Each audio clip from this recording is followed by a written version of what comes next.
Good afternoon, everyone. I will call the January 28th. Oh, it's my sister's birthday today. Okay, gonna make a phone call later. I will call the January 28th, 2026 Met Council meeting to order. We will start today with the Dakota Land, Water, and People Acknowledgement Statement, and I will turn it over to Councilmember Dr. Tyrone Carter to read the statement. The Metropolitan Council acknowledges that the land we currently call Minnesota, and specifically the 7-county region, is the ancestral homeland of the Dakota Ayate, who are present and active contributors to our thriving region. As a part of the Metropolitan Council's commitment to address the unresolved legacy of genocide, dispossession, and settler colonialism, and the fact that the government institutions, including the Metropolitan Council, benefited economically, politically, and institutionally after the forcible removal of the Dakota Ayate. The Metropolitan Council is dedicated to instilling land, water, and people commitments in regional policy.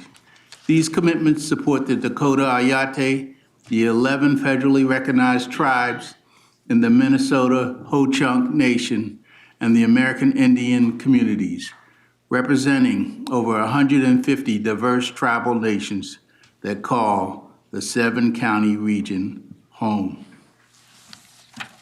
Thank you, Councilmember Carter. Thank you. Our first item on the agenda is the approval of the agenda. Members can see the agenda posted, and if there are no objections or changes, we can move on to our business. Okay, seeing none. Could I get a motion for approval for the January 14th, 2026 council minutes? So moved. Is there a second? Second. Any questions, comments on the this item? All those in favor say aye. Aye. Opposed? And that motion carries. Next, we have time set aside for public comment, and I want to open this portion of our meeting today by welcoming you all who are here to speak. I will say just a few words off the top, as I did 2 weeks ago when you were here, and I'll say that on Friday I was filled with pride for my home city as the community came together in a peaceful demonstration. And on Saturday I struggled mightily. I struggled mightily, like many did, to find words that would express my own disbelief and anger. Renee Nicole Good and Alex Preddy should be with us today. They should not have died. And to say this is unacceptable isn't enough, and to say it's tragic, it isn't enough to say those things. And I'll just say that it filled me with sadness, but it didn't break my resolve to serve. And we will get through this together. We will get through this together. I'll also note that on our website now, we have posted the council's statement on Metro Surge, and it reads that the Metropolitan Council denounces unconstitutional, unlawful, violent, and traumatizing tactics used in federal immigration enforcement, and such actions do not reflect the mission and the values of this organization or the commitments we made in Imagine 2050. The Metropolitan Council was built on the principle that we serve all residents of this region because everyone deserves access to basic necessities with dignity, and welcome, and safety.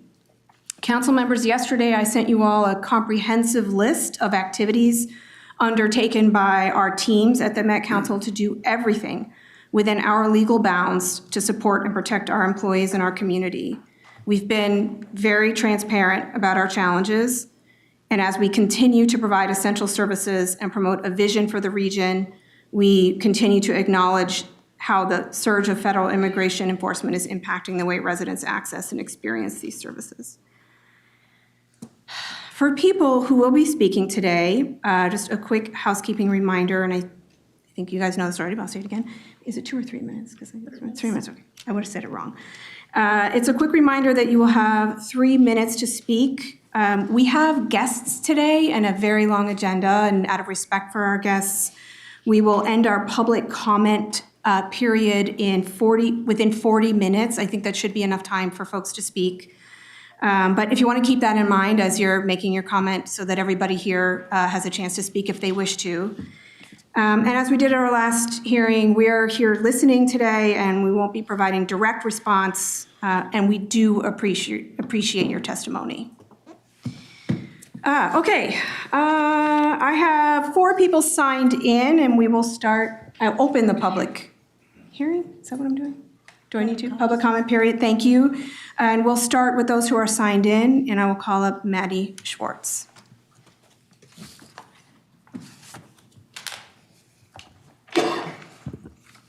Hi, Chair, Council members. My name is Maddie Schwartz, and I work in community development. I appreciate that this body is starting to be more transparent about how the violence of federal agents endangers residents. However, there's more leadership could do to take action on what seems like genuine concern from all of you at these meetings. Councilmember Lindstrom, last week you mentioned your concern for the presence of federal agents at your kids' school. That is terrifying. Council members of color, I assume that you have had to make some kind of personal safety plan for how you travel and live your lives due to the increased risk of violence. You have staff that face these same threats too. But when leadership says you're doing everything you possibly can to support staff and residents, those words fall flat. Claiming presumed public spaces should remain open to the violence perpetrated by federal immigration agents, which, Chair, you have agreed, goes against Council's mission, values, and commitments, does not uphold this body's commitment to safety of our communities. A ban would be a stronger tool to allow staff and residents to have agency and additional protection, especially in indoor spaces owned and operated by the Council. We are asking for your leadership to give frontline staff more tools and safety procedures to help them stay safe. But after watching ICE execute another one of our neighbors on the street this past weekend, why hasn't this body given transit operators the authority to close their doors on ICE? Or is the possibility of being murdered by ICE on transit something this body is going to allow to happen simply because we're too afraid to take real action? We have the largest HRA in the state and direct ties to the governor's office, so can leadership formally support an eviction moratorium if we are going to say we truly support residents having access to stable housing who now can no longer work or earn a living? As we sit here and talk about the right approach and legality, we know that those actually ensuring community safety right now is the community itself and not our government agencies. Community members are the ones on patrol at your kids' school, are the ones making sure employees of our local businesses get home safe at night, that our immigrant neighbors get food delivered at home since they now have no way to safely get to or be at work, and are the ones showing up on the street when federal agents abduct our neighbors. Those community members are also your staff. You have staff observing ICE in your communities. You have staff spending all of their free time responding to direct community needs. You have staff that are now not on patrol at local schools for pickup on Wednesdays because we are instead here asking for action from y'all. So council members, I appreciate your questions to each other, right? I appreciate your ability to actually propose creative solutions if that's what is needed here. Your staff are here to help with that too. As community members, right, we are all learning how we need to adapt our responses to this occupation. Please help your workers and community members do that for themselves if this is not going to be led by all of you. You have real power here, real power that needs to extend beyond your words. Thank you. Thank you. Next up, we'll hear from Sam Limerick.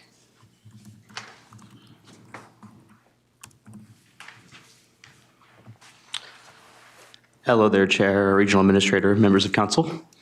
If I haven't met you before, my name is Sam Limerick. I'm a Principal Data Scientist in Community Development Research. I'm a resident of South Minneapolis. Typically, I spend my time here at the Council working on things like our local forecast, population estimates, or some of our interactive data and mapping tools. In his book on tyranny, historian Timothy Snyder wrote, "Most of the power of authoritarianism is freely given." In my view, the Met Council's posture as it relates to the crisis our region faces so far represents what scholars of authoritarianism call anticipatory obedience. The Council has chosen to frame the most pointed and public elements of its response to ongoing events around the obstacles it faces rather than the powers it really does hold. As the forces occupying our region trample on due process, we must own the responsibility to meet this injustice with bold, decisive action that goes beyond feel-good words. Staff have discussed at length how our Imagine 2050 commitments call on our organization to do more in the face of this crisis. I think our Met culture drivers provided us with another fruitful lens to think about the shortcomings of our response and illuminate some solutions to improve. These drivers are moving from confusion to clarity, moving from management to leadership, and moving from unappreciated to appreciated. Moving from confusion to clarity. I do appreciate the increased transparency we've started to see, but it should not have taken sustained pressure from the community to have the basic key info about some of these limitations the council says it faces in developing its response communicated out broadly. When the community's energy is ultimately spent advocating for the release of basic info, such as this at a time of crisis, we lose an opportunity to quickly co-create solutions. Moving from management to leadership. It only takes a bit of management to send repeated emails about SOPs, info getting to the right people right in time, and to merely condemn the actions of the federal government. It takes real leadership to look the moral cowardice baked into institutional neutrality in the eye and make an actionable plan that looks to the powers the council does hold. Our powers and spheres of influence are many. One of the best things about working at the council is our people. Moving from unappreciated to appreciated, staff are coming to you in this public comment period, as well as other forums, with brilliant ideas that you need only put your power and influence behind to make a real difference in the safety of our residents.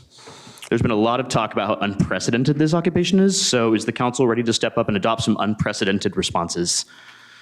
How about we take specific actions to keep transit operators, riders, and residents safe, such as Know Your Rights and Salute Legal Observer training for operators, or posting Know Your Rights literature in multiple languages? Why not publicly commit to hearing from, working directly with, and subsequently resourcing the ideas that staff will continue to bring at the agency, division, and department level to ensure the safety of our staff and residents? You can appreciate your people by truly, authentically listening to us. We have a lot of great things to say.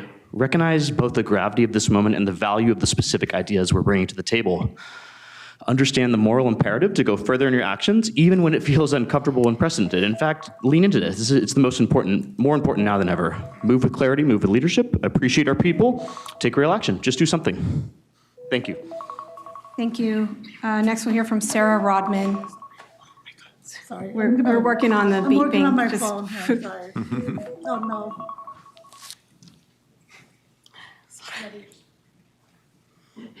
Okay, we're back. Okay, we're back. Go ahead. Hello, Chair, Council members. My name is Sarah Rodman. I am an employee at the Metropolitan Council in the Community Development Division and a resident of South Minneapolis. I'm here today to ask that the Met Council as an agency comes up with stronger and more urgent action to take against this unconstitutional, violent, and dangerous takeover of our region by ICE. After staff members pushed for more clarity, I appreciate hearing that some steps have been taken, such as locking the front doors here at Robert Street, empowering managers to approve work-from-home arrangements, and a public denouncement of the actions of ICE. It's possible there are other actions that I'm not aware of. However, the situation we are in is dire and stronger action is necessary. Each day we allow ICE and other violent agents access to our transit lines and HRA properties. We further endanger our own staff, the residents we serve, and increase the likelihood of violence and infringement upon our basic rights. Residents of the region, including many employees and possibly many of you, have been throwing everything they have in their individual power at the wall to fight this fascist federal occupation. Rapid response networks, mutual aid groups, donation collection and delivery, school patrols, legal support, ride sharing, safety plans, and much more. But individuals can't fight back against federal forces alone. We need institutions like the Met Council to step up and use its institutional power to fight back too. Lives are at stake, especially for those most marginalized in our region, who we have committed to serving. I ask you, what would you wish you had done sooner if one of our bus operators or environmental service employees working in the streets was abducted by ICE? What might you regret if another murder occurs, this time on one of our transit lines? Would you wish you had taken action sooner if the Insurrection Act was evoked, elections were canceled, US military took to our streets, and our country descends further into authoritarianism. I say these not as worst-case scenario games, but as legitimate possibilities based on the events unfolding here. As a state agency, the easy answer is that we are limited in the type of response we can have to federal actions. I've heard many statements on what we cannot do from our position as the Met Council, but it's past time to put forward real ideas for what we can do. I urge this group to exhaust every avenue to use any and all power and influence we have to protect our employees and citizens of the region. This would include banning ICE from our properties, creating safety and protection plans for our frontline workers, giving training and protocol for ICE incidents and escalations on buses, listening to the frontline workers for what they need and what they want, supporting the state in enacting an eviction moratorium, distributing materials, and convening county leaders to prevent county collaboration with ICE. I wish that we had an example to follow of how to deal with this situation, but we don't. We are here on our own. No one is going to solve this for us but us. As a state and as a council, we have to set the standard this time. Next, we'll hear from David Stiggers. Can I get the remaining 31 minutes? No? Just thought I'd ask. Chair Hutchison, hello. Council members, my name is David Stiggers. I'm the president of the Amalgamated Transit Union Local 1005. We service the metro area, all 7 counties. And we are about 2,600 members strong, moved in the city. One of our operators was abducted by ICE on his way to work. He was detained from December the 2nd to January 6th. His journey was Whipple Building, Iowa, and then Nebraska. When he came home, when they sent him home, they didn't give him any of his belongings, no ID, no nothing. So now we have an immigrant bus driver who is forced to stay at home because leaving the house is too dangerous. Can't go to the grocery store, it's too dangerous. Seeking help is too dangerous. And this is someone who's just simply trying to go to work. I had another member on Saturday when Alex Pretty was murdered, was up in 26 and Nicollet. He got out of his car with his wife, and then he heard, "That's him." And then ICE agents just jumped him, smashed him up against a window, maced his wife, detained him. Another woman tried to help. They pushed her so hard that they broke her shoulder. He was detained, sent to Whipple. He spent the entire Saturday there. He got out 9:30 that night. I apologize because sometimes reading these stories about my members just hits me in the chest.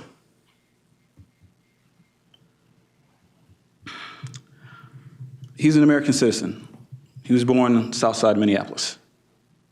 It shouldn't happen to anybody like that. Our transit workers are now forced to witness attacks on riders multiple times a day. They see ICE detaining people based on who they think they are. They think they're illegal. No person is illegal on stolen land. They target them based on race. They target them based on assumption. Failing to identify yourself is illegal. Targeting people of color is illegal. Detaining and killing innocent Americans is illegal. And if all of this is not enough for the council to take a stand, then I have to ask, what will it take? Because the next step is obvious. These encounters are going to move onto our buses. They're going to move onto the platforms where they already are. And when that happens, our operators are now placed in an impossible position. ICE agents don't typically identify themselves. So when an operator is asked to open the door, what are they supposed to do? Identify yourself. Open the door. Identify yourself. Open the door. So what should they do? Call control? Call police? Call their mama? Call somebody? Call anybody? I mean, the mental gymnastics of this in itself is a crisis. All we want is to be safe. All we want is for our employer to protect us in some way, somehow. We want to feel like our lives matter. I mean, that they're at least worth standing up for. So if the council is not willing or unable to fully protect us from this reality, then we're urging you to take concrete action today. Establish an emergency hardship program dedicated specifically to supporting employees who are detained by ICE. That program must provide immediate access to legal assistance, mental health care, and reintegration support so workers can safely return to their lives and their jobs. This is about values. This is about safety. This is about protecting the people who keep this region moving every single day. Do not let another operator or worker fall through the cracks. Thank you for allowing me to spill over my time. Thank you for speaking. This is the end of the sign-in sheet. Is there anyone else that wishes to speak today? I want to thank you all for being here and speaking your truth. Your words are very impactful, and we appreciate the time that you took to be here. Just as we did 2 weeks ago when we heard your testimony, we take it back and we work hard, and we will continue to do that for you. Thank you so much. We're going to move on in our agenda now. Always a hard transition, always a hard topic to move on from, but we will move on to our agenda. And I will now move on to the Metropolitan Airports Commission update, welcoming Brian Ricks, the CEO of the Metropolitan Airports Commission, to come to the dais for a presentation. Well, good afternoon. Thank you, Chair Hutchinson, and congratulations on your recent appointment. Obviously, as we experience at our meetings as well, these are difficult times for all of us. We recognize that, and I know we trust that we all are doing what we feel is right to weather this storm that we're all faced with. So we're facing the same challenges at the MAC. And my only hope is that with some of the conversations that were held yesterday between the governor and the mayor and President Trump, that things will start to get better. So we'll continue to monitor that. Obviously, all of us will very, very closely. But thank you for the opportunity to again give you an update on the happenings at the Metropolitan Airports Commission. I want to do a shout out also to Councilor Cameron for being your board liaison to us and keeping us updated, keeping our commission updated relative to the things that are going on here. And I also want to thank you for your partnership, working together. With me today is Bridget Reif, our VP of Planning and Development. Bridget does a phenomenal job for us as we continue to move through some tremendous capital investment, unprecedented capital investment at our facilities. So today I'm going to just give you a little bit of an update on the commission. I'll talk about air service and passengers. There was a recent merger announced merger between Sun Country and Allegiant. I'll touch on that. And then get into capital investments and then some of the things that we're doing to leverage technology. I want to make sure I'm hitting the right button. Whoops. I don't want to end the show. I go next. Maybe I'll try this instead. So a little bit relative to our commission. After about 7 years with Rick King leading the commission, there's been a change. Rick King retired, and Jim Lawrence has been appointed recently, just in the last couple of weeks, as our new chair. We are also awaiting we have a 15-member board that includes the chair. We're awaiting 5 appointments, so we're anxiously hoping to get those very soon so that we can continue to move forward with new appointments. But new chair, new leadership, and I know Chair Lawrence and I will be coming here and meeting with Chair Hutchinson in the near future. We are the 17th largest commercial airport in the United States. We're Delta's 2nd largest hub. We are still hub to Sun Country Airlines, and we have about 728,000 operations system-wide amongst our 7 airports.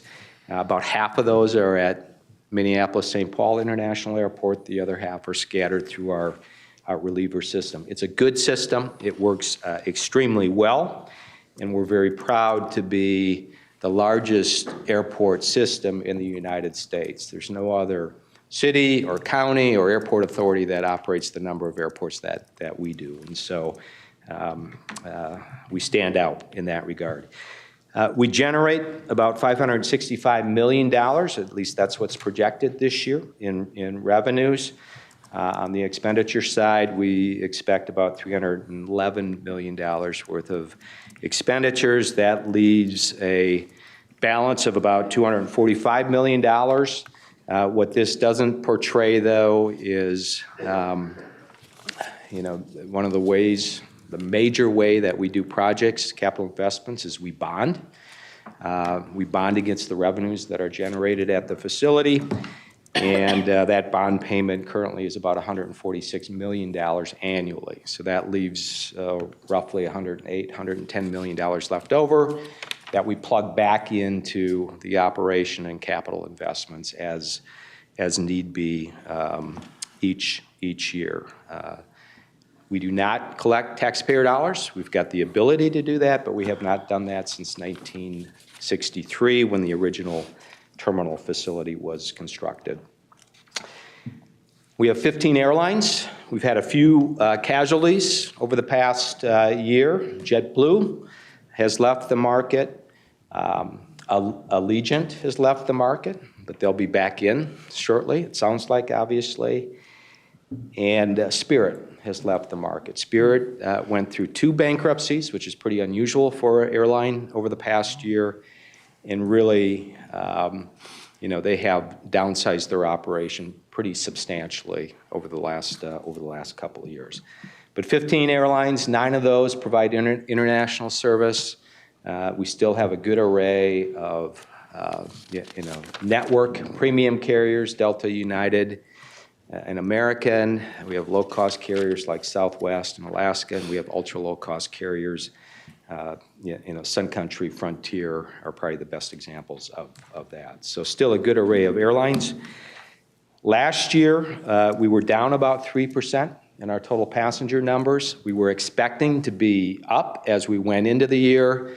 And I think, as we all know, a change in administration, maybe a little disruption with tariffs and that kind of thing, those types of things. And when I think it was during the first quarter, Delta had a first quarter earnings call, and then they pulled back their operation about 3%. And that's really what we saw throughout the year. We still serve 131 domestic operations, the power of both having a Delta and Sun Country hub here.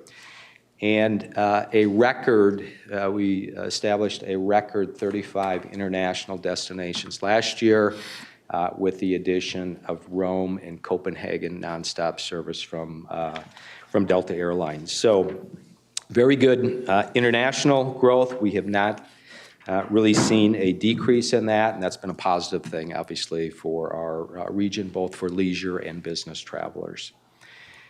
We are still Delta's #2 ranking hub. We've held that for a number of years. The seats are about 15.4 million departing seats. We're ahead of Detroit. You can see that it's #3 with about 14.6 million departing seats. So we're right there, but we're proud that we've been Delta's #2 hub for a number of years.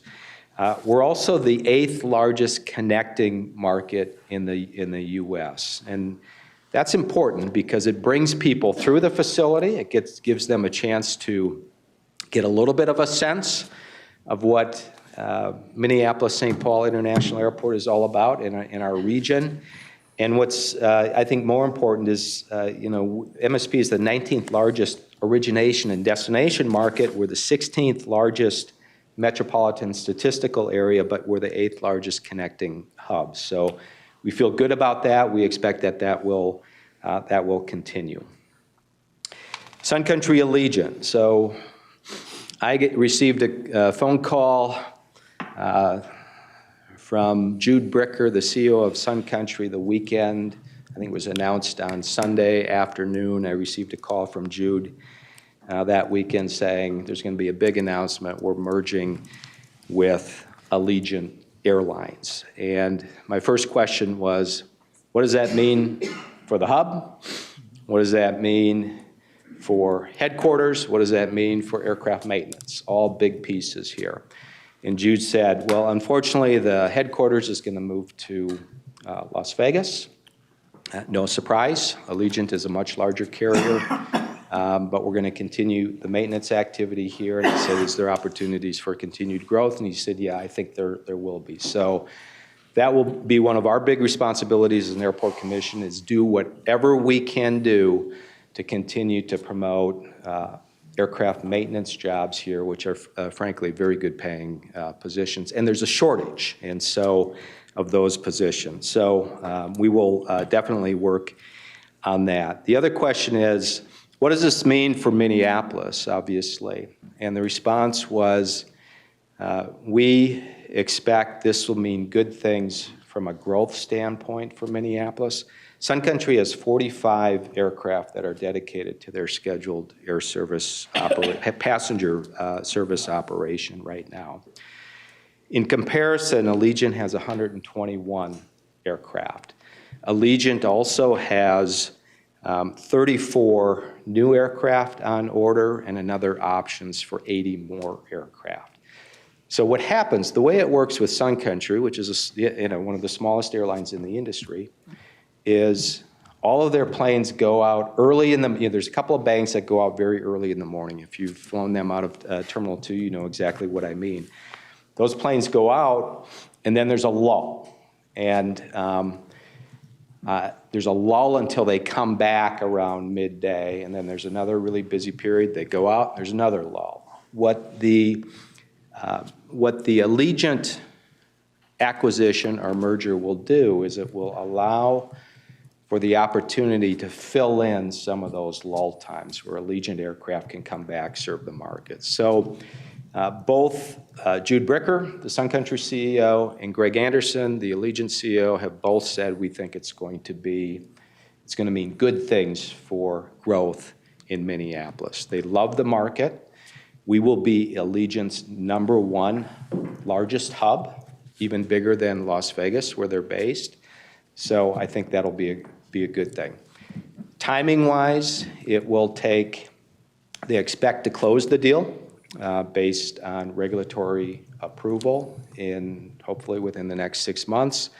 And then it will take another approximately 14 months to go through obtaining a single operating certificate under Allegiant. So that's the timing. We don't expect much to change this year, and maybe not for about 1.5 years, 2 years, but eventually you'll start seeing more and more Allegiant aircraft in the market. So, we hate to see a headquarters leave, but I think when you look at ultra low-cost carriers, these are the two best in the country right now. They've run a very good, profitable model. Sun Country now for 6 or 7 years. Allegiant has been a profitable airline since they started. I think it's been probably 20 years they've been in existence. So we look for good things. Myself and my staff will be connecting with Allegiant leadership as we go through the coming year. So that's some pretty big news to us. I'll move into our capital investment program right now. You can see 2026, about $500 million worth of investment will be going on this year. About $750 million over the next 2 years. We'll be pushing another $2 billion worth of investment on various projects at the MAC. I've talked about this project numerous times since I've been here. The good news is I'm not going to talk about it anymore after today. It's complete. It's done. This is what we call our operational improvements project. We added 15 feet to the front of Terminal 1. We completely redid the ticketing areas, the baggage areas. all of the vertical circulation. Hats off to Bridget for a wonderful, wonderful project. It's completely transformed this facility that was built in 1963, and we're moving forward a little bit. But what a great improvement! I mean, all LED lighting, a lot of sustainability elements, great restrooms, both upper level and lower level, and really the ability for us to continue to expand and accommodate additional airlines, concessions in those areas. Once the front of the house gets built, the back of the house starts looking a little, not quite as good. So we started a partnership program called our Airport Modernization Program with Delta about 3 years ago.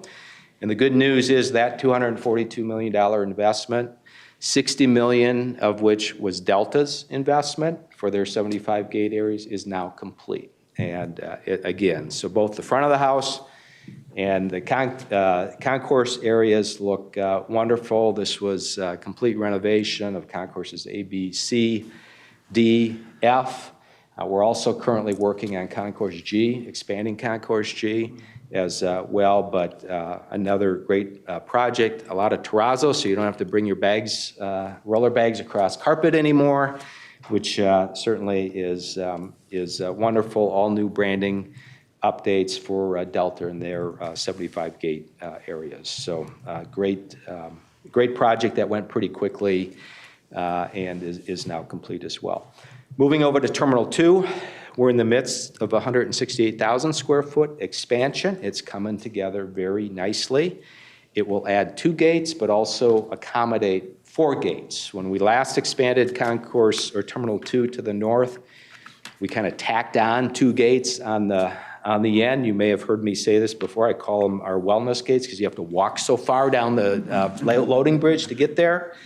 But we will now have, with this expansion, regular size loading bridges and concessions, seating, and amenities to accommodate what those 4 gates really need and desire. So 2027 is when this will be complete, and there'll be some new concessions actually rolling out in Terminal 2. We just recently did about 6-8 months ago, did a new concessions request for proposals for Terminal 2.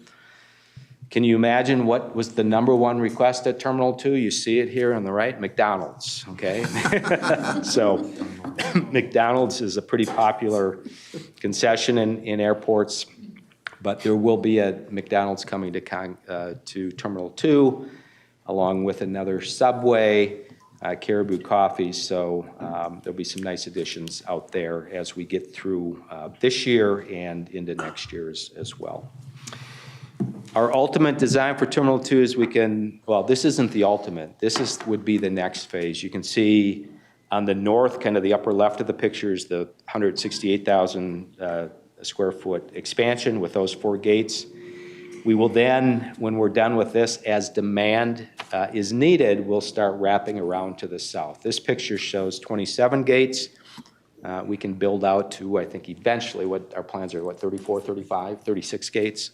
So still ample room to continue to add gates. The challenge at Terminal 2 right now is other infrastructure leading into the facility. Roadways that get congested, we're doing some things to support that, both along 34th and Post Road. We've got some plans, and then curb frontage, and we're doing some things to expand curb frontage as well at Terminal 2. We have the same issues at Terminal 1, obviously, during peak demand periods. You approved our long-term plan back in 2024, $9.2 billion worth of improvements.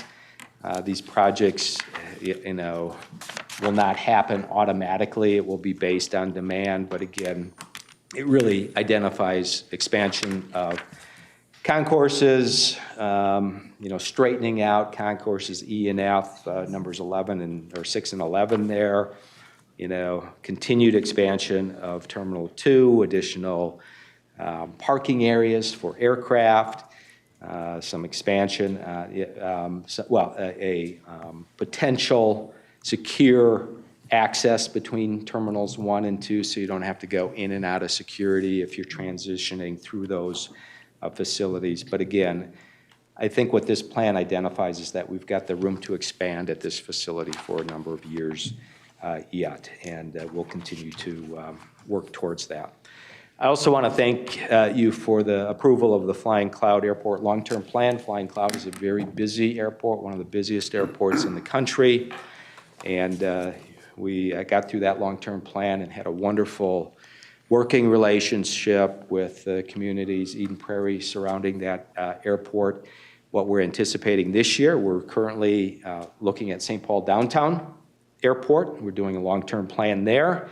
That may be complete towards the end of the year, so we may be back for that. We've got a environmental assessment going on at Air Lake, our annual capital improvement programs, and then anticipating in 2027, we'll get into the Anoka-Blaine County Airport long-term plan and annual capital improvement program. So a lot going on. We're continuing to invest in our reliever systems. And as I said earlier, I think it's the nicest system of airports anywhere in the country that really seems to serve the aviation needs for the region. We're doing a lot on leveraging technology. We are focused foundationally on the customer experience because we know if someone is coming in from wherever that isn't from here, this is their first experience with the front door.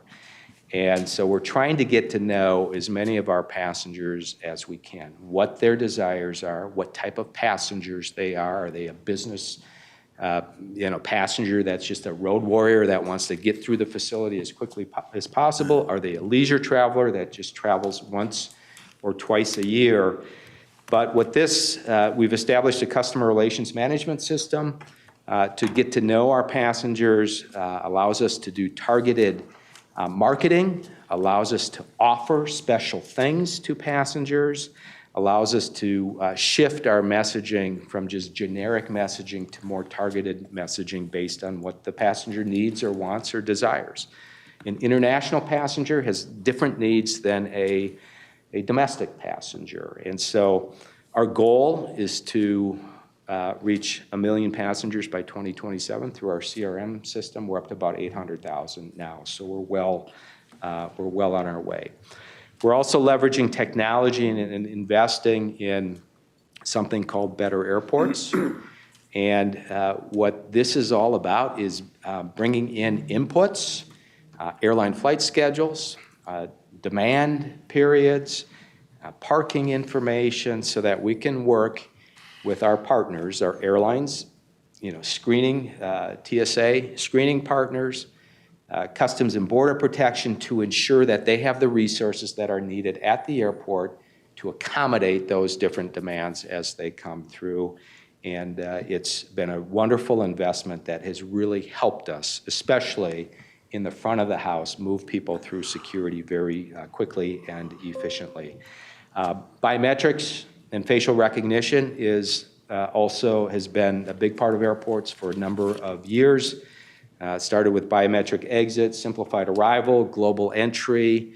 For international passengers, we implemented something with Customs and Border Protection called Enhanced Passenger Processing last June. That is for inbound U.S. passengers coming on international flights where you do not have to go through the booths that CBP has, where you can just kind of pass through a couple of areas, and if you get a blue light or a green light, you're good to go. If you get a blue light, they'll ask you to do some secondary screening. We just implemented TSA touchless or TSA pre-check touchless ID, where you don't have to pull any documents out as you're going through the screening process. That was implemented in December at both our north and south checkpoint at Terminal 1. And one other thing that is being piloted right now is called IRBS, International Remote Baggage Screening. This is for international flights that come in.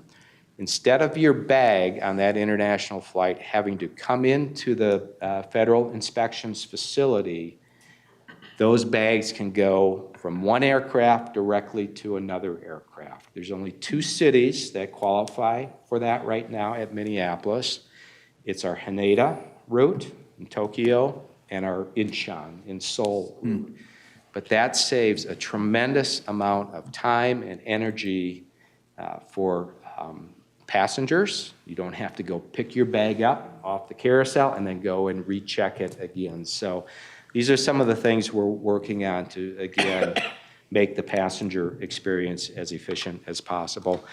AI always comes up. You know, we're getting into AI to use it to optimize our operations, allocate resources, to elevate the passenger experience anyway through bringing in data that we've generated to understand what things will look like at certain high demand periods and use AI to help us project what we can do in the future, and then also to boost efficiency and revenue, really look at opportunities based on demand that we can use to enhance revenue for the Airports Commission as people are passing through. So a lot of work will continue on AI.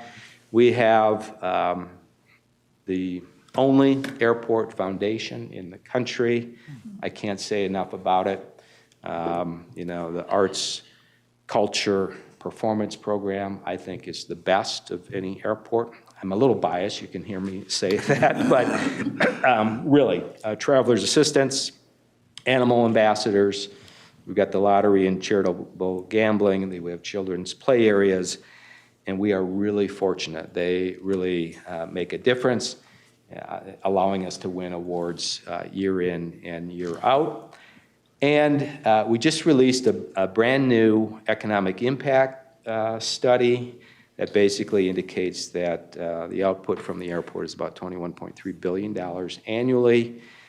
It impacts 93,000 jobs. There's about 24,300 jobs at the airport, and it generates about $3.3 billion in tax revenue. So pretty good story. Again, as I said earlier, we're really proud. We've won the J.D. Power Mega Airport, Best Airport, Mega Airport in the country for 2 years running. The last 3 out of 4 years. It's really a testament to all those employees that work out there and really, focus on providing the best possible experience for our passengers.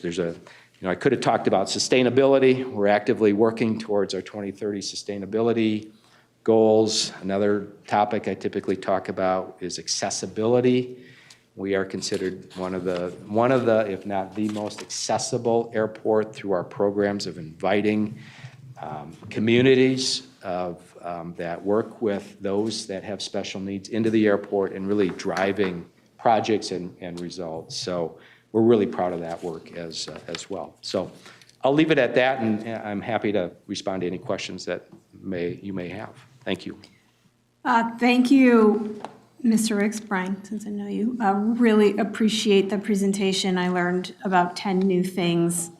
Is this public information? Because I know that, my husband will really want to hear about the Allegiant Sun Country thing. Everybody wants to know, and I appreciate you just laying it all out for us right from the conversation.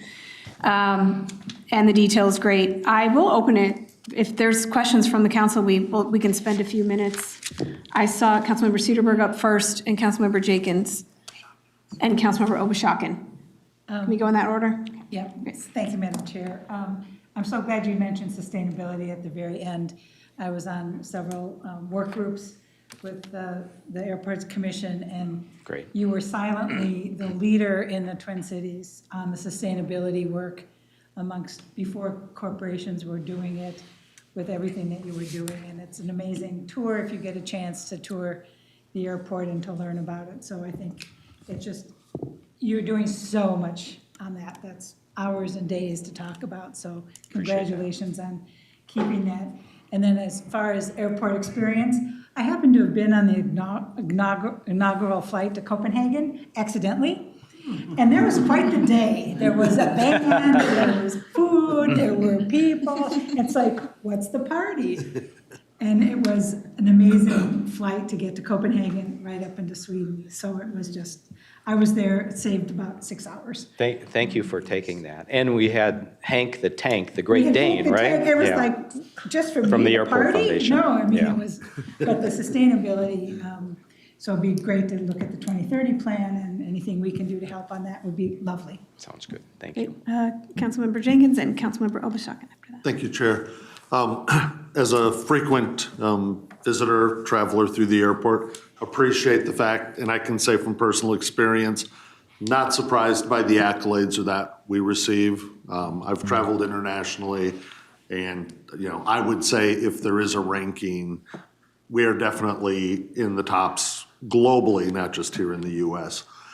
One of the things that's changing in some other airports, and just want to know your forecast on it, is I've been able to help parents assist them beyond security, but some airports are starting to open up guest pass programs, a little more liberal in that area. What's the forecast? What opportunities are we facing in that area? Councilor Jenkins, thank you for that question. We have looked into that, and I'm a big proponent of doing that because it does, to your point, it invites the public in, and it's a unique experience. The challenges are security screening can be during high demand periods, but you can control that. So I think our police department has some concerns, but I believe you can control some of those concerns as well. So I guess the best answer I can give right now is we're looking into that. I personally would like to make it happen. I haven't convinced some of my staff yet, but I'm continuing to work. I guess I can just tell them to do it, right? But we're working through some of those challenges. Appreciate it. Thank you. Yeah, thank you. Councilmember Obashakin. Thank you, Madam Chair. Thank you for your presentation. I'm an airport nerd, and I happen to be one of those Airport Foundation volunteers. So thank you for that shout out. Question here, if you can answer. Very sad to see Lufthansa go. Yeah. One of my favorite airlines. Turkish Airlines was supposed to be here. Do you know anything about that, or you want to email me about that? Thank you, Counselor, for the question, and thank you for being part of the foundation. Appreciate that. Let me start with Lufthansa.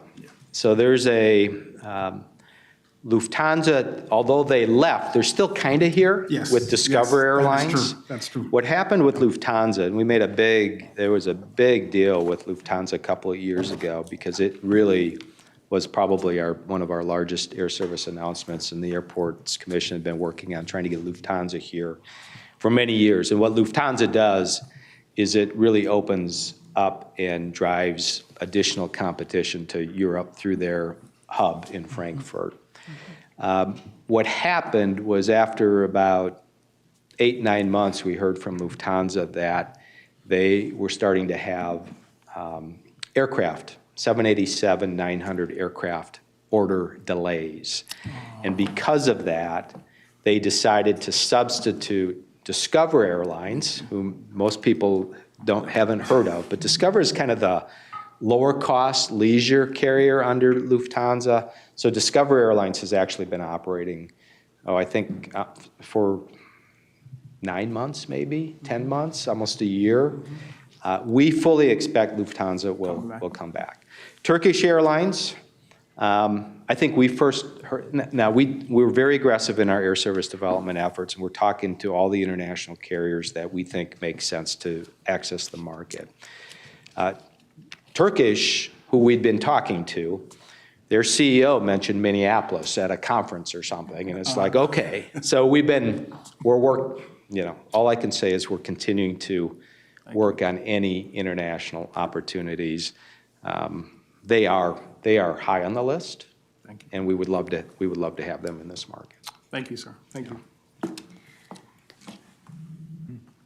Councilmember Pacheco, did I see you too as well? Councilmember Pacheco, Madam Chair. Councilmember Carter. And I probably should have been following a little bit more of this because I think the question was raised maybe a year ago, and that was the reduction or even movements of flights to Mexico City. I don't know where we are with that. Good question, yeah. Delta has run into a Department of Justice issue, Department of Justice has ruled that they no longer approve of the joint venture between Delta Airlines and Aeromexico. And we've been monitoring that very closely. My hope, Councilor Pacheco, is that given the high demand that we have from this area, that we'll continue to see that service here, regardless of what happens long-term. But we've been working hand-in-hand with Delta to maintain that route as those discussions have gone on. So I'm pretty confident, based on demand, if that demand continues, we'll be able to keep that route. That's a vital route for us. Councilmember Carter? Thank you. Thank you very much for this update for MAC and all of the work that's done, and definitely for the great economic impact that you have on this area. You mentioned, please tolerate this question, as it's a test, the first time I've asked it in this kind of setting, and one for which you may or may not be prepared, but I'm practicing. Okay. As you mentioned, that great economic impact and also the impact of artificial intelligence in that airport setting. Can you just share briefly the kinds of conversations you might be a part of with employer peers in the area and or across the region and the nation as to how MAC and others may contribute to helping employees transition to the new economy? That's a great, Councilor Carter, that's a great question, and I think you think the new economy as it relates to what AI brings. And Yeah. changing jobs, the future work. Yeah, so I think the challenge, AI right now is kind of the best and greatest thing or trend that is out there, and there's a lot of, it's all based on data and that data gathering, and then ensuring that you harvest that data and harness that data to the best of your ability to ensure that the results or the questions that you ask and the results that come about that are accurate and you can count on it. So I think the way we've been, we're using it. The first question that comes up to me is, does this mean, from an employee, am I going to lose my job because of AI? And our response is no, you're not, but there could be ways, through attrition, that we may look at ways to do things more efficiently and effectively. So that's how we're kind of going about it. I think the important thing, we're about 3.5 years into an enterprise strategic plan, 4 years into it, and now it's a 5-year plan. And we'll be starting discussions about our next 5-year enterprise plan as we get into this year. What I have told my staff is one thing that I want to do is an analysis of what the impacts of AI will be across the various spectrum of our organization so that we can plan smartly as we move forward. We've been hiring a lot of people over the last couple of years to really accomplish the things that we've needed to accomplish throughout the strategic plan that we have initiated. A lot of it is on customer service, a lot of it is on data gathering, a lot of it just ensuring that we have the resources as we continue to build, to maintain facilities, and again, ensure that that passenger experience is good. So, but I think more to come on that. I'm not giving you a really good answer now, but I can tell you that we are using it to leverage data where we can to optimize the experience. Our staff is really on board with that. We've hired an analyst that help us harvest that data. And so the other key for us is you can pull all this data together, but in our environment, we rely on airlines, stakeholders, other stakeholders. We rely on the federal government, the FAA, the TSA, Customs and Border Protection, to ensure, because they're the ones that have processes to bring people in and out of the facility as well, The good news is we've been able to convince them that this data is solid, and they've actually made adjustments and changed their operating models because of what we've been able to produce. So I think that's a really positive sign, because that's been one of the biggest hurdles with an airport, is try to convince those federal partners that we can work together to make a difference. And so, I rambled on a little bit, but that's how I would answer that. Just a moment. Yes, quick follow-up. Very briefly, it was a rambling question. I appreciate your rambling response. All right. I'm just hoping that we're all beginning to see the rapid progress of AI and the changing skills that are required to be employed in this environment. Yeah. And that we're all beginning to wrestle with that question. Yeah. So that's why I asked it. Thank you for allowing me to practice. I'll be asking it more. Thank you. And hoping that more collaboration toward that end occurs. Thank you. Okay, how about one more from the council, Dr. Carter? Yeah, hopefully, and we don't have to have the answer to this right now, but, there was some turmoil in terms of the air traffic controllers. How has the shortage of air traffic controllers affected your operations in past months? Thank you for that question, Councilor Carter, because we may be getting close to another situation here with obviously a government shutdown again that could impact that. The good news is there was no impacts to us at Minneapolis. Our controllers, and this is really a shout out to those employees, controllers, TSA, Customs and Border Protection. Customs and Border Protection got paid through that, but TSA and FAA, we didn't see any disruption at all. I mean, until the federal government came in and said, airlines, you've got to restrict flights, which, I think we had about 400 flights canceled as a result of that. But we did not have the disruption that other airports saw. Nashville had huge disruptions, I think Orlando, Dallas, Fort Worth, but we survived it. And I really think it's because of the good people living in and around in our community that prioritized coming to work and getting the job done. I really think that was a big part of it. Thank you.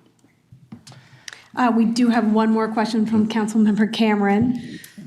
Thank you, Chair, for indulging me. And not a question, but a comment. I just want to thank CEO Ricks for being here and also commend the MAC on their leadership. It's wonderful to be this council's representative to the Airports Commission. I appreciate CEO Rick's leadership, and he talks a lot about a culture of excellence within the airport and within its reliever system, and I think you see that in today's presentation. And just always, it's so incredible to see the work that they do. And I think in parallel, it is one of the few other regional governing bodies within Minnesota, and so shared ideas and shared commitments to the economic development of this region. I'm glad you highlighted that. Really important, as we're also talking about the regional economic framework this evening, so it seems fitting that these two presentations are paired together, and appreciate all the work that the airport is doing to Councilmember Carter's point around as an employer and as an employment leader, and also helping other employers within the metropolitan region bring up their employees, provide opportunities and economic growth and trade within Minnesota. So I have nothing but positive things to say, and I will also add one final note, and I appreciate the leadership from the Airport Commission in the last 2 months. As we have gone through all of these challenges, they were really at the forefront of seeing federal immigration action, and they have done a lot to be responsive to travelers, to communities, and so appreciate the efforts of the commission, of the chair and the interim chair, and of all the commissioners in that, and as well as your staff. So thank you. Thank you very much. Appreciate that. It's very fitting that Councilmember Cameron would close us out as our representative, and I appreciate how well you've done that. I'll say on behalf of all of us, thank you so much for not only a thorough presentation, but your openness and transparency in all of the question and answer. I bookended Councilmember Cedarberg. I was on the last flight to Copenhagen for the season. Got in just on the last day, and I know how much we all as a region appreciate how hard you all work to provide this incredible service that we have out of MSP. Thanks. Thank you again for being here. Thank you. Thank you. Okay, is everyone ready to get excited about a budget amendment? Yes. Awesome. Our next item is a joint report. It's item number 2026-1, JT 2026, January budget amendment, and I will turn it over to Councilmember Pacheco. Thank you, Madam Chair. Madam Chair, council members, business item number 2026-1JT is for the 2026 January budget amendment, which makes changes to the 2025 operating budget in transportation, 26 budget in operating budget and regional administration, environmental service and transportation, and changes to the 2026-2031 capital budget and transportation. In summary, the proposed amendment was reviewed and approved by the Transportation Committee on January 12th, the Environmental Committee on January 13th, and the Management Committee on January 14th. The amendment makes one change to the 2025 operating budget and transportation, increasing the expense budget by $3 million in MTS contracted services program to support increases in activity and contract rates. The amendment makes one change to the 2026 operating budget and regional administration, adding one FTE to support cross-organizational initiatives. The amendment also makes one change in the 2026 environmental services budget, moving $2.5 million in expenses from planning cost center to the support service cost center. The amendment makes several changes to the 2026 transportation budget. It incorporates the state's updated November 2025 economic forecast for MVST and transportation sales and use tax revenues into the budget and makes corresponding adjustments to the pass-through budget. It also adds $44 million in sales tax revenue and reduces salary expenses by $8 million in the bus operations budget and transfers $30 million in allocated trip program expenses for the bus operations budget to the light rail budget. The MTS amendment moves $2 million in expenses from bus operations budget to MTS for pass-through grants to be made to local transportation and organizations. Turning the capital budget and transportation, the amendment adds $1 million in sales tax for the bronze line, authorizes the purchase of 31 new buses for the council and the suburban transit providers in MTS. The individual projects and their changes are outlined in Table 9. Therefore, Madam Chair, I move the Metropolitan Council authorizes the 2025-2026 unified budget as amended and in accordance with the attached tables. Is there a second? Second. Any questions on the budget amendment? Any questions on the budget amendment? I'm doing it. Okay, I will ask Mi Ching to do a roll call for this item. Councilmember Johnson is absent, so we'll go down this way. Chambliss. Aye. Dr. Carter. Aye. Barber. Aye. Pacheco. Aye. Lilligren. Aye. Councilmember Osman is absent. Cameron. Aye. Morales. Aye. Lindstrom. Aye. Dr. Cedarberg. Aye. Jenkins. Aye. Councilmember Lee is absent. Carter. Aye. Obishakin. Aye. Wolf. Aye. And Hutchison. Aye. The clerk has completed the roll call. I fixed my earlier error. And that motion carries. Thank you. Next, we're on to the consent agenda. Can I get a motion for approval of the consent agenda? Move approval. Second. Are there any questions? I will make one comment that I completely geeked out on the safety targets. Nice work. I'm looking forward to making progress on roadway safety. All those in favor say aye. Aye. Motion carries. We now move on to non-consent business, the reports of standing committees. There are no reports from Community Development, Environment, or Management committees. We'll move on to the Transportation Committee, and we have one business item, 2026-8, Transportation Policy Plan Amendment Number 2, which is an update to the 2050 Aviation System Plan. I will turn it over to Councilmember Barber. Thank you, Madam Chair. Madam Chair, council members, business item number 2026-8 JT is regarding Transportation Policy Plan Amendment 2. Over the past year and a half, council staff with support began the process of updating the aviation system in full. Prior to releasing the plan for public comments, Met Council staff and support staff worked to develop and incorporate underlying data and other planning into the 2050 Aviation System Plan.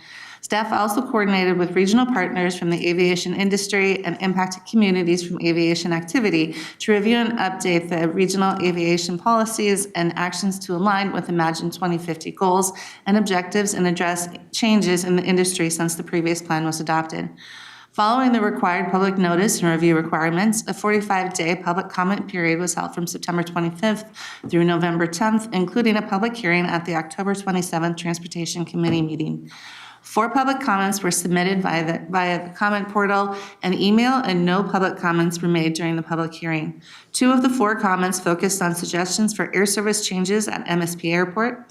1 comment related to access at MSP for both vehicle pickup and drop-off and transit access from the north suburbs. 1 comment focused on sustainable aviation fuel advancement and the need to ensure fuel products are harvested in a sustainable manner. Public comments regarding air service and transit have been sent to the relevant agencies to consider. The public comment report includes detailed responses to each comment, but further changes to the document were not needed due to the comments received. The TPP Amendment 2 will replace the existing aviation section of the TPP in full with the attached updated system plan. Therefore, Madam Chair, I move that the Metropolitan Council accept the 2050 TPP Amendment 2 Public Comment Report and adopt the 2050 TPP Amendment 2, updating and replacing the 2050 Aviation Systems Plan. Is there a second? Second. Any questions or comments on this plan?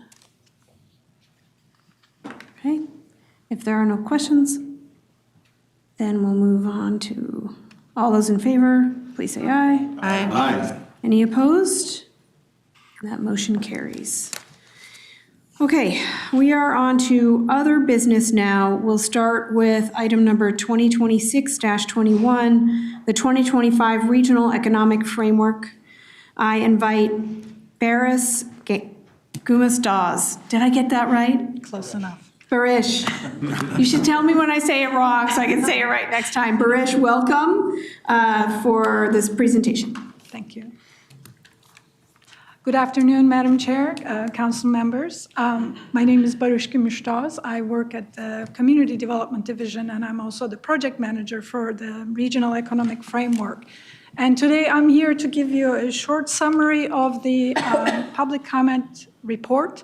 And also, I'm here to request that you accept it and also formally adopt the 2025 Regional Economic Framework report. So before I start, I'd like to quickly talk about the alignment between Imagine 2050 and the 2025 Regional Economic Framework.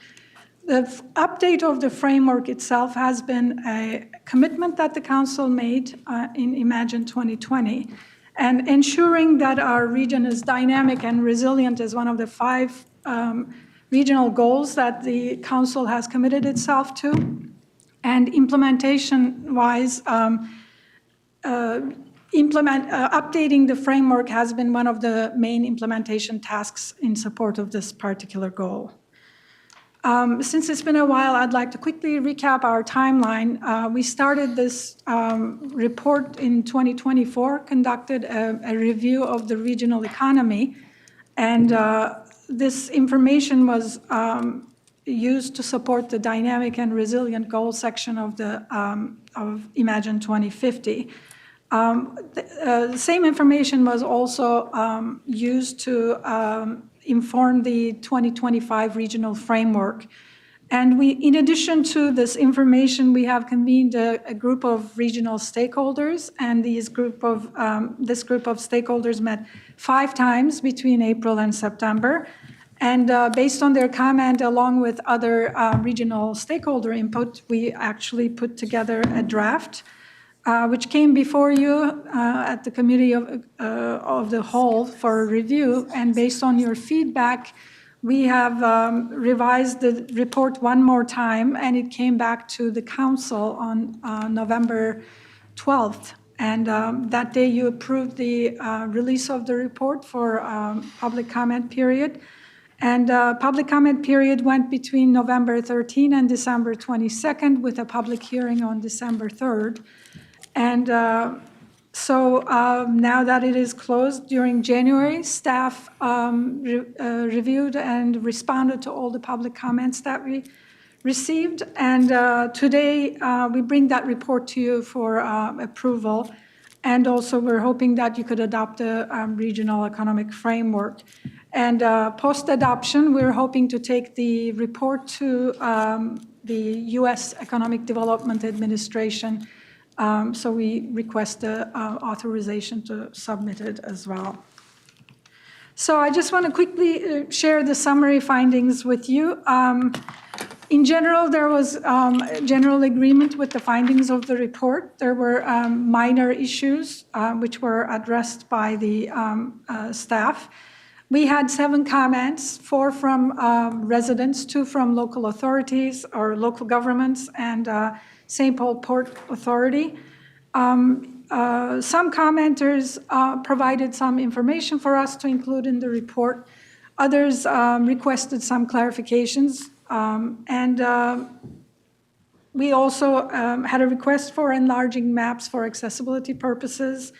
One commenter highlighted the importance of PFAS, the forever chemicals.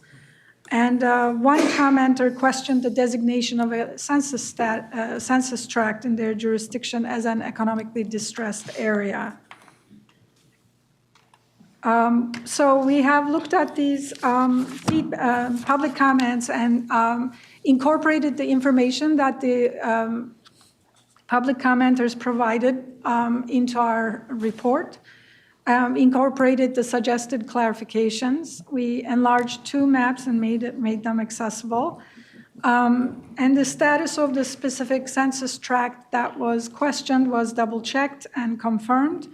And our staff members also provided additional information on the PFAS as a response to the specific comment that came up in the public comment report.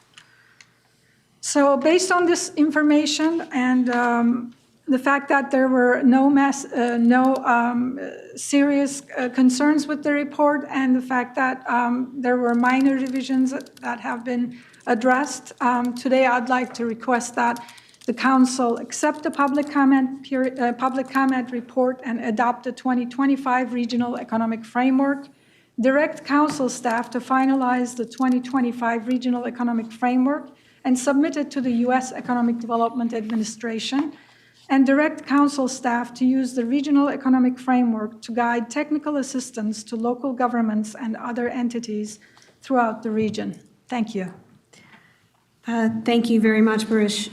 Can I get a motion So moved. for this? And a second? Second. Any questions or discussion on this item? Councilmember Cameron. Yes, so I think this is wonderful. I know this is part of our responsibility, just, in order to move this forward. We are the regional body that has to provide this report, and that so many partners participated in this in order to make this possible. There's so many regional development entities and also statewide entities, state departments that are responsible really for this work. But I'm thinking, there's so much that went into this and how closely it's tied with some of our goals in Imagine 2050, and the important role that the council played as the convener of this in partnership with entities like Greater MSP, which really leads a lot of this regional development economic work, along with other entities. And so I'm just thinking, as we've done our responsibility as an entity formally, where do we go from here? And this is not a question for you, Barish, but as a body, how are we thinking about our contributions to this regional economic framework? And while it opens up funding, I think we still have a responsibility as a body to contribute to the regional planning in terms of how we are supporting economic development. Thank you. I appreciate that. Yeah, it's an open question. Councilmember Chambliss, Vice Chair. I would agree with everything that the council member Cameron said, and also knowing that in the past we have worked with our partners, and our plan is to continue to work with our regional partners, including Greater MSP, and really glad to see that we've gotten the public comments that we've received, and we're able to move this report forward. Any other comments or questions? Excuse me. Oh, Councilmember Carter, Tony Carter. Thank you. Just a question about a statement within the document, and I'm not exactly sure where it appears, but in the reading, it is clarified that this is an alternative plan, and that due to the fact that we do not have distressed areas, although we have distressed census tracts. Can you just clarify that for me a little bit? And are there any limitations of the alternative plan?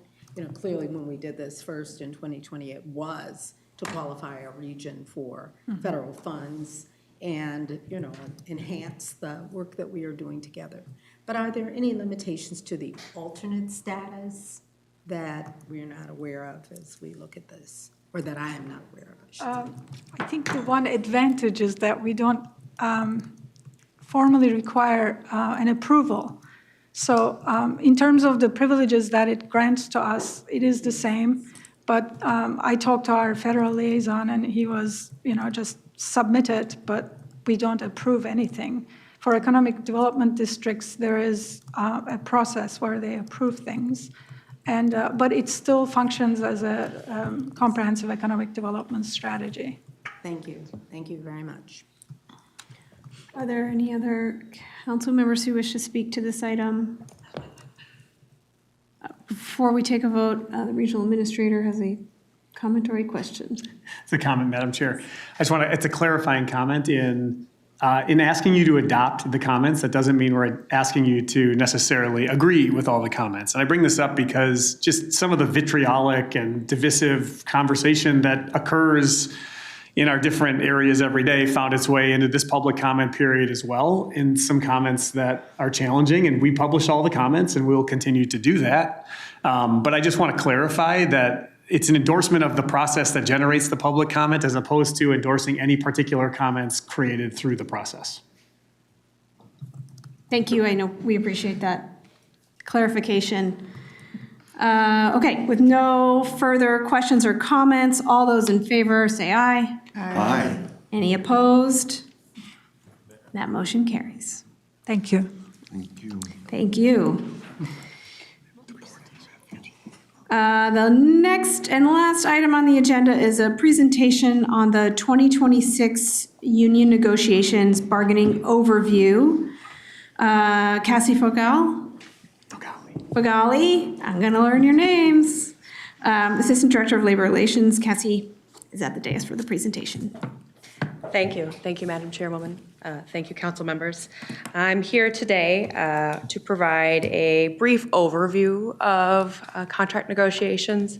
I'm fairly new to the council, and while I know some of you have been part of negotiations in the past, I think it's useful, given the infrequency of negotiations, that we have a brief just kind of overview of what we stand to look towards in the coming weeks and months.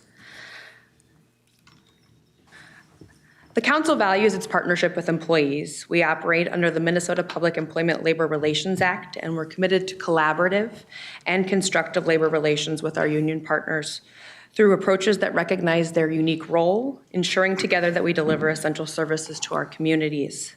Our labor relations unit coordinates negotiations with 12 unions, and it's made up of the following staff: myself as the assistant director, along with Alexis Baker, our program manager, Valerie Darling, a program manager, Sam Lebke, a labor relations specialist, and Amanda Martins, our program technical specialist. What we all share is a dedication to partnership with labor to move the Metropolitan Council missions forward. I joined the council earlier last year, and I've spoken with council and union leaders. I've shared my approach to labor relations. Having sat on the other side of the table for the majority of my career, my philosophy on labor relations as the employer isn't that of some transactional service, but rather it's a collaborative process. While each side brings different priorities to the table, both labor management share a common goal, and that's to support productive, fair, and sustainable workplace. The relationship is mutually dependent. One cannot succeed without the other. Disagreement is a natural part of the process, and just like any professional relationship, there will be times when the parties don't immediately agree. That's not a sign of failure. It's a sign that both sides are actively engaging and advocating for their interest. A grievance or impasse does not mean the relationship is broken. These are structured and defined ways to resolve disputes or clarify issues. They're part of a healthy labor management system, not a breakdown of it. And it depends on strategic problem solving. Both sides bring their perspective, they bring data and proposals to the table. Through discussion, compromise, and sometimes tension, we work towards a solution that balances the needs of the employees with the goals of the organization. Here you can see our various union contracts with expiration dates, and you can see that ATU expires on July 31st, 2026. The dates circled in yellow highlight trade contracts that expire in April of 2027. Those circled in green have been deemed essential under Minnesota statute and are non-striking units. For those groups, if the parties reach impasse, contract negotiations are moved to interest arbitration for an arbitrator to decide and issue an award. All of the other groups are bargaining units that are able to strike following expiration of their contract and under the outline as provided by PELRA. It's important to understand the role of both sides as we move into bargaining. For example, each union enters into negotiations with priorities that have been identified by its membership. These proposals vary in scope, and the union's position may evolve in response to member feedback and engagement. As the employer, all of you, along with myself, and leaders of the council operate within a complex framework that balances organizational objectives with community needs, with employee impact, and the interests of multiple stakeholders. However, both parties should come to the table sharing a fundamental commitment to conducting constructive and collaborative negotiations that advance the recruitment and retention of highly qualified employees to serve our 7-county metropolitan area.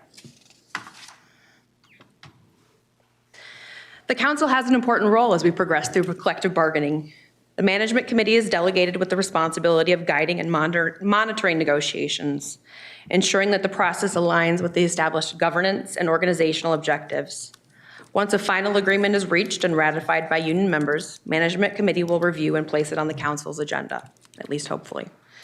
The management committee plays a critical role in the collective bargaining process and the overall labor relations.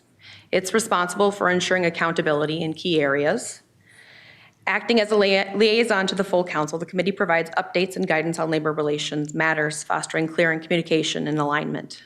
Additionally, the committee reviews tentative agreements and has the authority to place them on the council's consent agenda for final approval, and helps to maintain the efficiency and transparency through the process.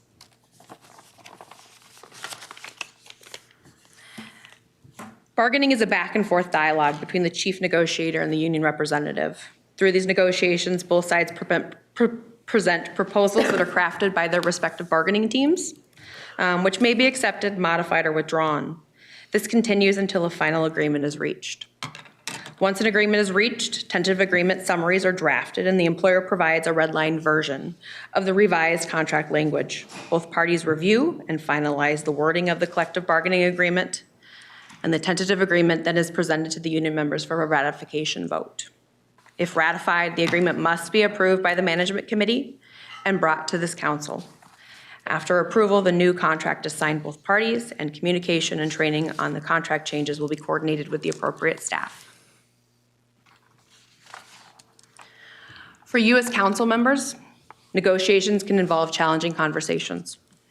I'd offer the following guidance and consideration as questions and concerns come to you.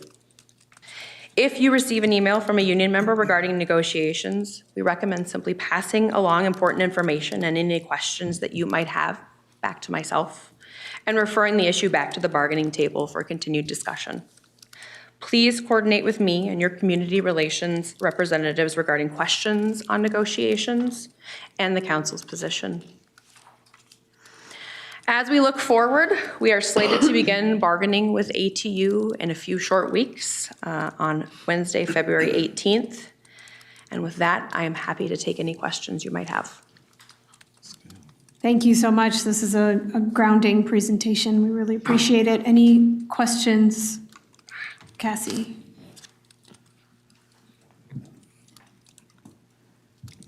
We look for, Councilmember Morales. Thank you, Chair. I was writing some stuff down. So now that we have an actual, 1 through 5 process, what's going to be the changes going forward when, you have the list here where the contract expires certain dates. You just mentioned the ATU is going to be February 8th.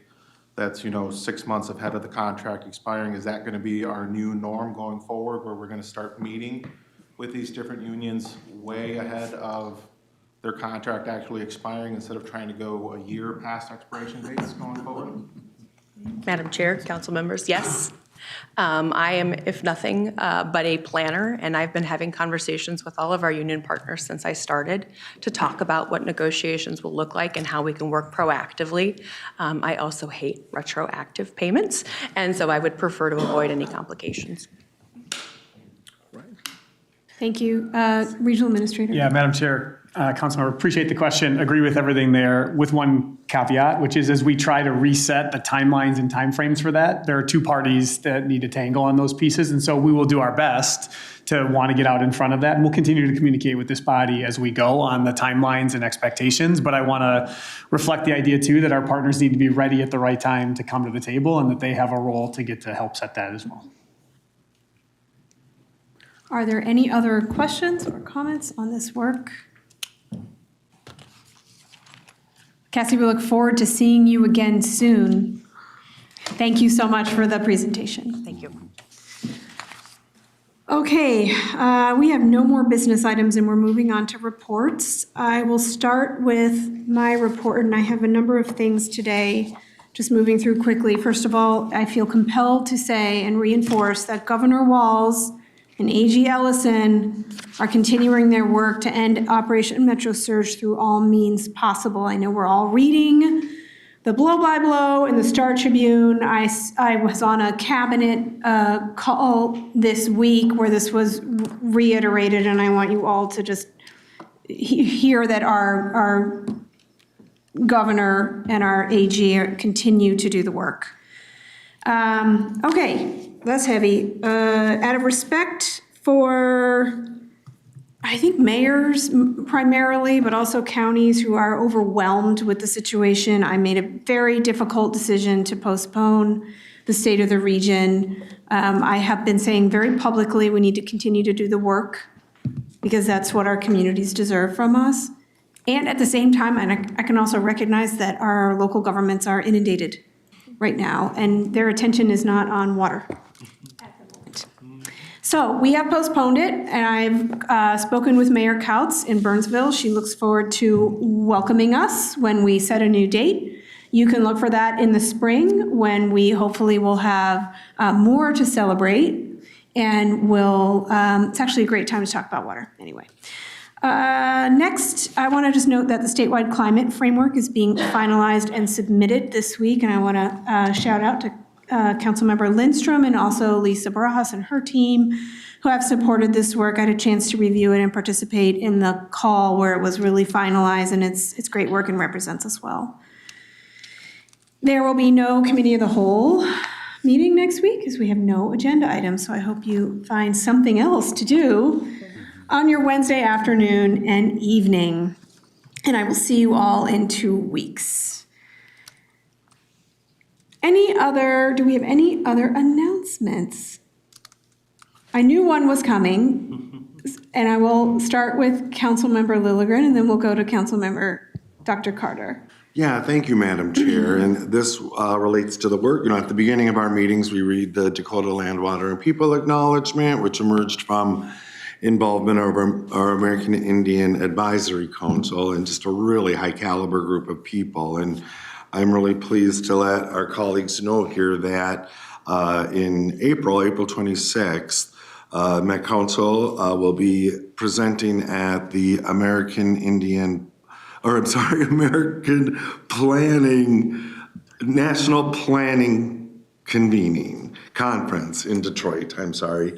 The National Planning Conference in Detroit in April on the work that we did here. This is the National Planning Conference is the flagship convening of the American Planning Association. 5,000 planners attend this conference, and so in partnership with the community development staff and our American Indian Advisory Council, we'll be presenting on things like our process, on the commitments that we made, and then how they're being implemented. And this is another example. People are really interested in how we did it here, and I've heard this a lot, that a lot of communities, jurisdictions across the country are trying to accomplish what we're accomplishing here, and they want to know how we did it. And so it's just a great opportunity to showcase our work.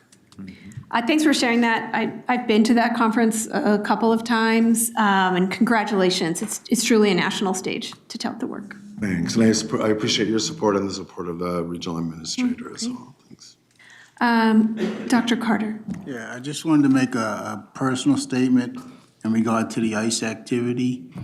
First, I wanted to say is I support the governor's position and responses to this activity. And of course, I support the chair and her leadership in regard to this activity. But I'd also like to say, just identify, this is oppression, which is identified as an unjust or excessive exercise of power. And I'd just like to say, I stand in solidarity with the people being harassed and oppressed in our metro area. Today, as a Black man, Vietnam-era war veteran, and a U.S. citizen, and as a Metropolitan Council member representing District 3. Thank you, Council Member. I appreciate you sharing that. Are there any other council member announcements?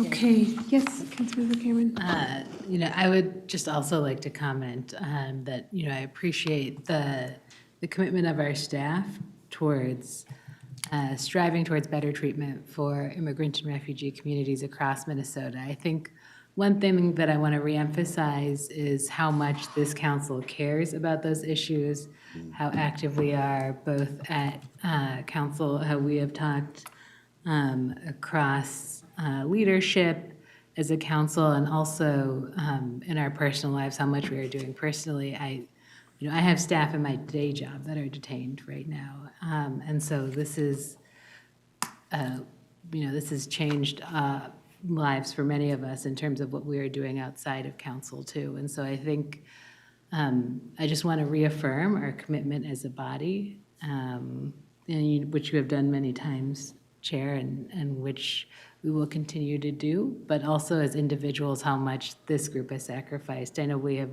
had a lot of comments about what we are doing outside of this, and it's just incredible work. So I also want to honor my fellow council members who are doing really incredible work outside of this too, so thank you. Thank you, I'm so glad you said that. Anyone else? Okay. I will turn it to the regional administrator. Thanks, Madam Chair. I'll just say shout out again to our teams who worked through another weekend.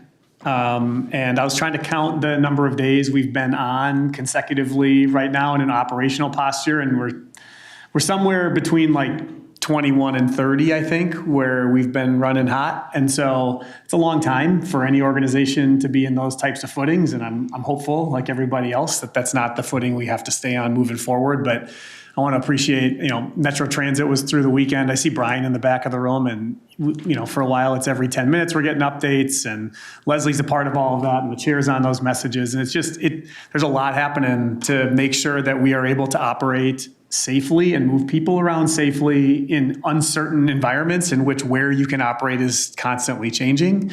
Our attorneys are deeply engaged at all times. Lydia Gurma's leading a team to make sure we have a readiness going on all of the other support services. And so we have two concurrent teams that continue to operate, and we'll continue to do that. Just know that work is happening all the time. And so we'll continue to follow everything. All the pieces that you send in are always helpful, and we will continue to do everything we can to wrestle things to the ground, whether they start as a rumor or you directly observe something. It's all important to understanding this work. And I put out a message to the organization on Monday that kind of provided some level of update to where we stand and where we continue to go. And every one of those direct observations that can come from our own employees or from any of you are a part of both the historical record, but also the in-the-moment log that we continue to keep on what's happening across our community. And so I thank you for your continued work, and please continue to reach out with questions, and we will do everything we can to respond. Thank you. Thank you. Great update. To our attorney.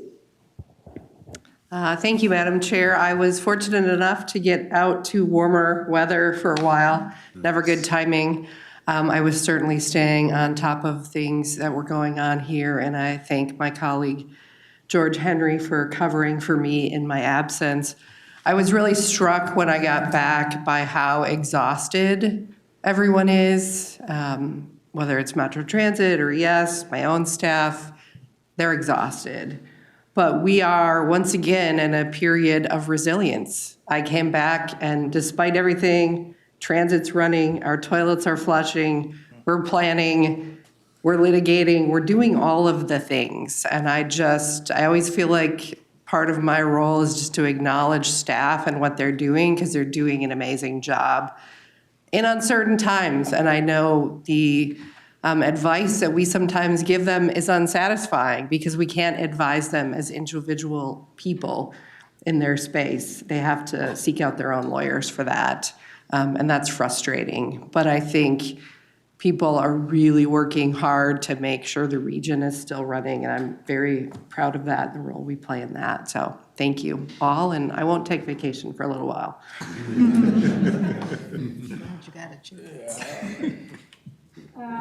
Thank you, everyone. I've appreciated all these words at the end, and since I won't get to say it tomorrow morning, and it's not really an update, I will say that part of my remarks tomorrow were very personal about how I came to Minnesota, left, and then had to come back because I know that this is the best city metro area in the country.